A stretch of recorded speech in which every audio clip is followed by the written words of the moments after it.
नमस्कार, मी श्वेता अंकले. तरुण भारत न्यूज बुलेटिनमध्ये आपल्या सर्वांचे स्वागत. आता पाहूया ठळक घडामोडी. धारवाड येथील कर्नाटक हायकोर्टच्या धारवाड खंडपीठाला आज सोमवार दिनांक 16 रोजी पुन्हा एकदा ईमेलद्वारे बॉम्बस्फोटाची धमकी देण्यात आली. या घटनेमुळे न्यायालय परिसरात एकच खळबळ उडाली. सावधगिरीचा उपाय म्हणून न्यायालयातील सर्व वकील, कर्मचारी आणि उपस्थित नागरिकांना तात्काळ इमारतीबाहेर सुरक्षित स्थळी हलवण्यात आले. घटनेची माहिती मिळताच गरग पोलीस स्टेशन येथील पोलीस घटनास्थळी दाखल झाले असून संपूर्ण परिसराची तपासणी सुरू केली आहे. सुरक्षा कर्मचाऱ्यांनी न्यायालय परिसराला घेराव घालून सखोल तपासणी केली. सुमारे महिन्याभरापूर्वीही अशाच प्रकारची बॉम्ब धमकी मिळाल्याची माहिती आहे. धारवाड येथे बॉम्ब धमकीचा ईमेल आल्यानंतर जिल्हा पोलीस अधीक्षक गुंजन आर्या यांनी तात्काळ घटनास्थळी भेट देत उच्च न्यायालय परिसराची पाहणी केली. कर्नाटक हायकोर्टच्या धारवाड खंडपीठात मिळालेल्या धमकीनंतर पोलिसांनी संपूर्ण परिसराची सखोल झडती सुरू केली आहे.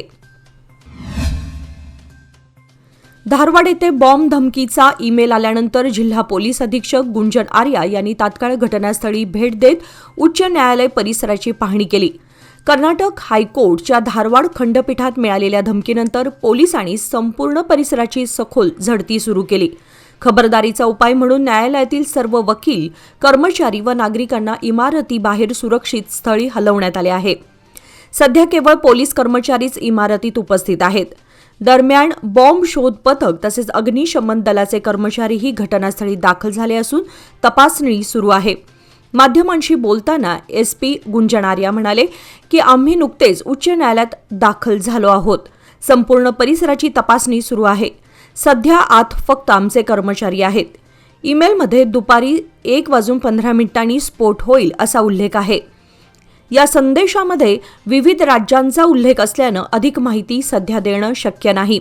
उर्वरित तपशिलांची माहिती गोळा केली जात आहे अशी माहिती त्यांनी पत्रकारांना दिली. आज सोमवार दिनांक 16 फेब्रुवारी रोजी कर्नाटकचे आरोग्य व कुटुंब कल्याण मंत्री दिनेश गुंडूराव यांनी बैलहोंगल येथे नव्या सार्वजनिक रुग्णालय इमारतीसाठी भूमिपूजन केले. या प्रकल्पांतर्गत 50 खाटांचे अतिदक्षता विभाग उभारण्यात येणार असून सुमारे 23 कोटी खर्चाने ही इमारत उभी राहणार आहे. सदर इमारत बैलहोंगल तालुका सार्वजनिक रुग्णालयासमोर बांधण्यात येणार आहे. यावेळी मंत्र्यांनी जिल्ह्यातील इतर महत्त्वाच्या आरोग्य प्रकल्पांचाही शुभारंभ केला. सौंदत्ती येथे 30 कोटी खर्चाने 100 खाटांचे नवे रुग्णालय उभारण्यात येणार आहे, तर रामदुर्ग येथील 100 खाटांच्या रुग्णालयाच्या उन्नतीकरणासाठी 33 कोटींची तरतूद करण्यात आली आहे. कार्यक्रमामध्ये बोलताना मंत्री दिनेश गुंडूराव यांनी सांगितले की ग्रामीण व निमशहरी भागातील नागरिकांना अत्याधुनिक आरोग्य सुविधा उपलब्ध करून देणे आणि सार्वजनिक आरोग्य व्यवस्थेला अधिक सक्षम करणे हा या उपक्रमाचा मुख्य उद्देश आहे. या कार्यक्रमाला आमदार महांतेश कौजलगी, बाबासाहेब पाटील, जिल्हा आरोग्य अधिकारी डॉक्टर ईश्वर गडादी तसेच इतर अधिकारी उपस्थित होते. या प्रकल्पांमुळे बैलहोंगल, सौंदत्ती आणि रामदुर्ग परिसरातील नागरिकांना अतिदक्षता व सर्वसाधारण आरोग्य सेवांचा मोठा लाभ होणार असून जिल्ह्यातील आरोग्य सुविधांना मोठी चालना मिळणार आहे. महाशिवरात्रीच्या निमित्ताने शहरातील गणेशपूर रोड बिस्किट महादेव मंदिरात पहाटेपासून धार्मिक कार्यक्रमांची रेलचेल पाहायला मिळाली. दुग्ध अभिषेक, उसाच्या रसाचा अभिषेक, नारळाच्या पाण्याचा अभिषेक, रुद्राभिषेक, महापूजा, कीर्तन, भजन, प्रवचन तसेच रात्रजागर, महाप्रसाद अशा विविध धार्मिक कार्यक्रमांचे आयोजन करण्यात आले होते. भाविकांसाठी दर्शन व्यवस्था, पिण्याचे पाणी, प्रसाद वाटप आणि सुव्यवस्थित नियोजन करण्यात आले होते. संपूर्ण शहर व तालुक्यात हर हर महादेवच्या जयघोषात भक्तिभावाचे वातावरण निर्माण झाले होते. बेळगाव शहरातील प्रसिद्ध व शहराच्या पश्चिम भागात वसलेले बिस्किट महादेव मंदिरात पहाटेपासून अभिषेक, महापूजा, भजन आणि धार्मिक वाचनाचे आयोजन करण्यात आले होते. या शिवमंदिरात दिवसभर भाविकांची मोठी गर्दी पाहायला मिळाली. पहाटे महाअभिषेक आणि पूजा संपन्न झाल्यानंतर मंदिर भाविकांसाठी खुले करण्यात आले. मंदिर परिसरामध्ये मंडप उभारणी, विद्युत रोषणाई, फुलांच्या माळा आणि आकर्षक रांगोळ्यांनी सजावट करण्यात आली होती. ध्वनी क्षेपकावर शिवकथा, प्रवचन आणि कीर्तन सुरू असल्याने वातावरण अधिक भक्तिमय झाले होते. यावेळी सामाजिक कार्यकर्ते, सेवाभावी संस्था आणि महिला गट यांच्या माध्यमातून भाविकांसाठी प्रसादाचे वाटप करण्यात आले. या संदर्भात अधिक माहिती देण्यात आली. दर्शनासोबत प्रसाद घेण्यासाठीही भाविकांच्या मोठ्या रांगा लागल्या होत्या. शिवपिंडीवर वाहण्यासाठी बेलपत्र, हार, फुले, पान आदी पूजा साहित्यांची दुकाने मंदिर परिसरात उभारण्यात आली होती. बेळगाव गोकाक रोडवरील अष्टई-मुचडी गावाजवळ धावत्या कारला आग लागल्याने मोठा गोंधळ उडाला. या कारमधील सर्वजण तातडीने बाहेर पडल्याने मोठा अनर्थ टळला. रविवारी सायंकाळी ही घटना घडली. बेळगावकडून गोकाककडे जात असलेल्या कारला शॉर्ट सर्किटने अचानक आग लागली. बघता बघता आगीने रौद्र रूप धारण केलं. कारमधील सर्वजण तातडीने बाहेर पडल्याने कोणालाही दुखापत झाली नाही.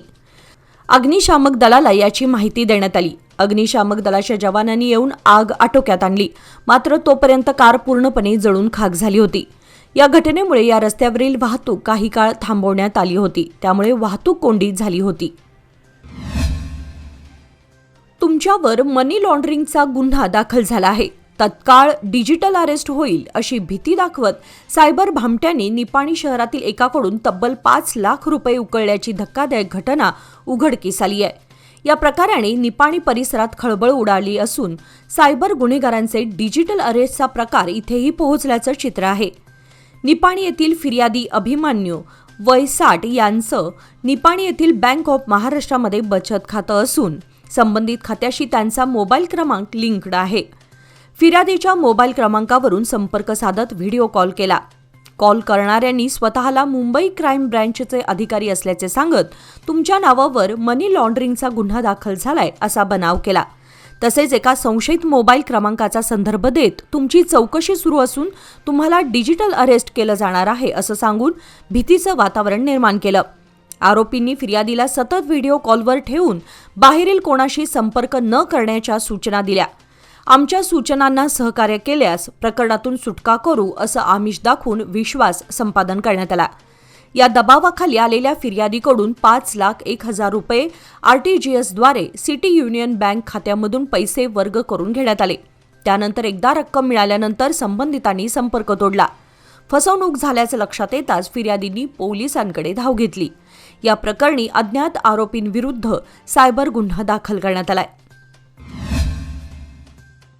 बेळगाव जिल्ह्याचे पालकमंत्री सतीश जारकिहोळी यांनी आज सोमवार दिनांक 16 रोजी सुवर्ण विधानसौध येथे झालेल्या बैठकीत जिल्ह्यातील विविध विकास कामे, प्रलंबित प्रकल्प तसेच नागरिकांच्या समस्यांवर सविस्तर आढावा घेण्यात आला. यावेळी जिल्हाधिकारी मोहम्मद रोशन, बेळगाव जिल्हा पोलीस आयुक्त भूषण बोरसे, पोलीस अधीक्षक के रामराजन, जिल्हा परिषद मुख्य कार्यकारी अधिकारी राहुल शिंदे आणि उपविभागीय अधिकारी तसेच सार्वजनिक बांधकाम विभाग यांचे वरिष्ठ अधिकारी उपस्थित होते. पालकमंत्र्यांनी संबंधित विभागांना कामे वेळेत पूर्ण करण्याच्या तसेच जनतेच्या समस्या तातडीने सोडवण्याच्या सूचना दिल्या. विकास कामांना गती देत प्रशासन अधिक कार्यक्षम करण्यावर त्यांनी भर दिला. या बैठकीस बेळगावचे आमदार राजू सेठ तसेच कित्तूरचे आमदार बाबासाहेब पाटील आदी उपस्थित होते. या बैठकीनंतर दोन्ही आमदार पालकमंत्र्यांसमवेत हेलिकॉप्टरद्वारे बळ्ळारी येथे रवाना झाले. इन्व्हेस्टमेंट अशीच करणार ज्याने माझी हार्टबीट खूप अशी नाही होणार आणि म्हणून एक पार्ट FD मध्ये नक्की इन्व्हेस्ट करणार. कारण FD आहे तर स्टडी आहे. लोकमान्य FD सोबत मिळवा best interest rate. Lokmanya FD आहे तर स्टडी आहे. शिवरात्रीनिमित्त नेहरूनगर येथील श्री बसवण्णा महादेव मंदिरात सोमवारी महारुद्र याग होम संपन्न झाला. शिवरात्रीनंतरच्या दिवशी सोमवारी सकाळी 7 ते 12 या वेळेमध्ये गणेश पूजा, महादेवाला अभिषेक तसेच महारुद्र होम विधिवत पार पडला. यावेळी पंच कमिटी प्रशासन मंडळाचे शिवाजी टाक, विश्वनाथ पाटील, विजय पाटील, दादू पाटील, संजय सुतार, बिरजे, विशाल खंडागळे मंडळाचे सर्व सदस्य आणि भाविक मोठ्या संख्येने उपस्थित होते. पूजेनंतर भाविकांसाठी महाप्रसादाचे आयोजन करण्यात आले होते. मण्णूर येथे मातोश्री क्रीडा सामाजिक व शैक्षणिक फाउंडेशनतर्फे महाशिवरात्रीच्या पार्श्वभूमीवर आयोजित करण्यात आलेल्या मण्णूर आंबेवाडी गोजगे गाव मर्यादित मातोश्री ट्रॉफी ग्रामपंचायत प्रीमियर लीग क्रिकेट स्पर्धेचा उद्घाटन समारंभ उत्साहात आणि जल्लोषात पार पडला. मण्णूर येथील छत्रपती शिवाजी महाराज मैदानावर मातोश्री सौहार्द सोसायटीचे चेअरमन RM चौगुले यांच्या अध्यक्षतेखाली कार्यक्रम झाला. प्रारंभी छत्रपती शिवाजी महाराज यांच्या मूर्तीचे पूजन ज्येष्ठ नागरिक शिवाजी रानबा कालकुंद्री व देवाप्पा शहापूरकर यांच्या हस्ते करण्यात आले. यानंतर ध्वजपूजन मधुकर चौगुले, मशाल पूजन महादेव डोनकर यांच्या हस्ते पार पडले. लक्ष्मण चौगुले, किरण चौगुले, भैरू चौगुले आणि भरमा आनंदाचे यांच्या हस्ते क्रिकेट रॅलीचे उद्घाटन करण्यात आले. मशाल आणि ध्वजासह वाजत गाजत ही रॅली मैदानावर दाखल झाली. मैदानावर प्रमुख पाहुणे देवापा म्हात्रू चौगुले यांच्या हस्ते क्रिकेट यष्टींचे पूजन करण्यात आले. मैदानाचे पूजन युवराज काकतकर यांच्या हस्ते तर यष्टी पूजन माजी ग्रामपंचायत अध्यक्ष चेतन पाटील यांच्या हस्ते झाले. स्पर्धेचे औपचारिक उद्घाटन विठू माऊली कन्स्ट्रक्शनचे मालक शंकर सांबरेकर आणि RM चौगुले यांच्या हस्ते करण्यात आले. यावेळी एशियन गेम्स 2026 चेन्नई येथे पोहण्याच्या प्रकारात 2 सुवर्णपदके मिळवलेल्या मयांक नागेश हालदार तसेच त्यांचे आईवडील व प्रशिक्षक श्यामसुंदर मालाई यांचा विशेष सत्कार करण्यात आला. यावेळी बहुसंख्य क्रीडाप्रेमी उपस्थित होते. बेळगाव बागलकोट रोडवरील सामरा गावाजवळ दुचाकीची धडक कारला बसल्याने दुचाकीस्वाराचा जागीच मृत्यू झाल्याची घटना काल रात्री 12च्या सुमारास घडली. सोहेल इम्तियाज देसाई वय 26 असं अपघातात ठार झालेल्या युवकाचं नाव आहे. चुलत भावावर तलवार हल्ला झाल्याने त्याला पाहण्यासाठी तो बेळगावला आला होता. त्याला पाहून रात्री बाळेकुंद्री खुर्द या आपल्या गावी जात असताना हा अपघात झाला. सोहेल याचा चुलत भावावर सुभाषनगर येथे तलवार हल्ला झाला. रात्री हा हल्ला झाल्याचं समजतात सोहेल हा त्याला पाहण्यासाठी आला होता. त्याला पाहून तो रात्री उशिरा बेळगावकडून बाळेकुंद्री खुर्दकडे चालला होता. यावेळी सांब्र्याजवळ समोरून जाणाऱ्या कारला त्याच्या दुचाकीची धडक बसली. या घटनेनंतर काही जणांनी त्याला रुग्णालयाकडे हलवले, मात्र त्याचा मृत्यू झाल्याचं डॉक्टरांनी स्पष्ट केलं.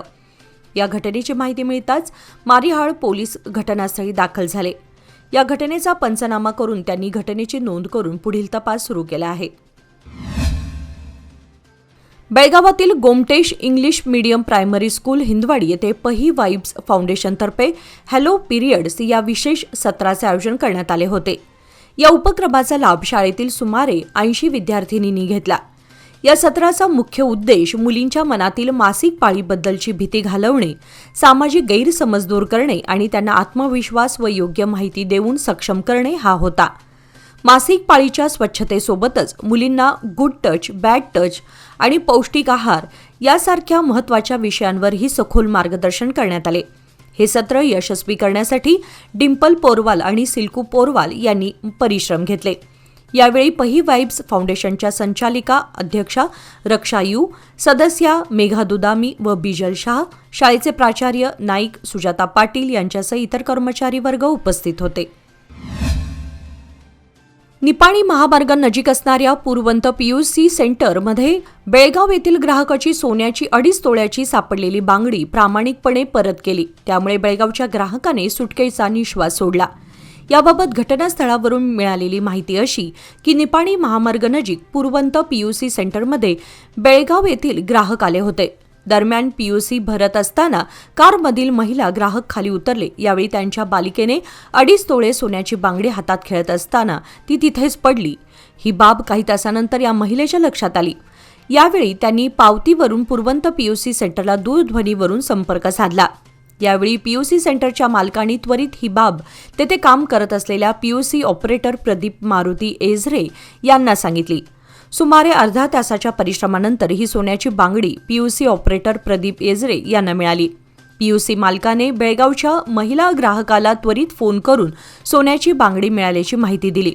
त्यानुसार शुक्रवारी दुपारी बेळगावच्या महिला ग्राहकांना प्रदीप एझरे यांनी परत केली. यावेळी बेळगावच्या ग्राहकांनी त्यांचे आभार मानले.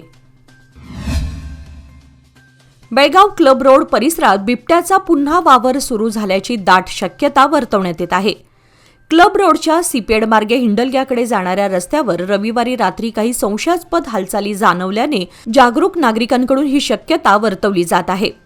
काहींच्या मते चक्क बिबट्याचा या परिसरात पुन्हा वावर असल्याची शक्यता व्यक्त केली जात आहे.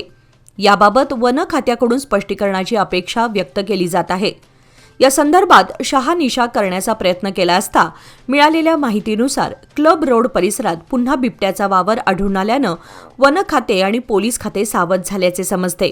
त्यासाठीचा खबरदारीचा उपाय म्हणून क्लब रोडवर वन खात्याचे व पोलीस खात्याचे अधिकारी दाखल झाले असून शांतता भंग होऊन घबराट पसरू नये यासाठी ते सध्या साध्या वेशामध्ये परिसरात गस्त घालत असल्याचे कळते.